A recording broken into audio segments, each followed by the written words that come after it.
Recent டேஸாக சமூக வலைதளத்தில் அதிகப்படியான பதிவு எதை பற்றி இருக்குன்னா, அடுத்தவங்களுக்கு உதவுற மாதிரி வரவேற்கத்தக்கது தான். அதில் கொஞ்சம் ஃபேக் நியூஸும் இருக்குன்னு வச்சிங்களேன்.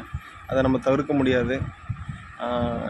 நமக்கு முந்தின ஜென்ரேஷன் இருக்காங்கள்ல, அவங்க கஷ்டப்படுற காலத்தில் பெருசாக யாரும் உதவாத காரணத்தால் சுயமாக உழைச்சி முன்னேறி பொருளாதார தண்ணீரை அடையும் போது அவங்க பண்ண தப்பே, நம்ம கஷ்டப்படும் போது யாரும் உதவலை, அதனால் நம்ம யாரும் உதவக்கூடாதுங்கிற மாதிரி மைண்ட் செட் க்ரியேட் பண்ணிட்டாங்க.